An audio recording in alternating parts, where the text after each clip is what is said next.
I'm Josh Markson. I'm a software engineer in cloud, Google Cloud, and also an organizer with Alphabet Workers Union. I mean, our company has chosen to tie a significant portion of its revenue to Israeli apartheid. We've learned through recent journalism that Google Cloud products are going to be used by the Israeli Defense Force. And some of the reporting has really concerning implications for how it's going to be used. In particular, we're really worried that the existing surveillance network that the Israeli Defense Force maintains over most Palestinian territories is going to be augmented with our technology, making it that much more efficient and intelligent. Google is going to have to respond to us pretty soon. Team, and she is a member of the Alphabet Workers Union. Paxton. My name is Wind Kaufman.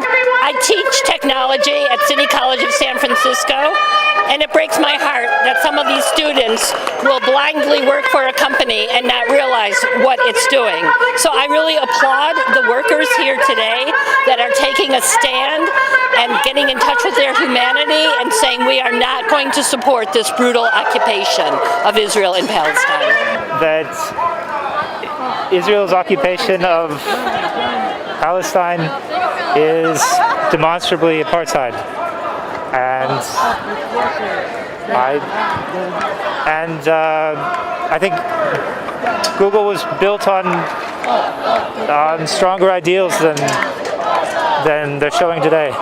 So why are they doing this if their ideals? Well, money. It's $1 billion contract with Israeli government. And you're concerned about how it's going to be used? Yes, absolutely. My work will be used to persecute and oppress. Yes, I can't let that happen.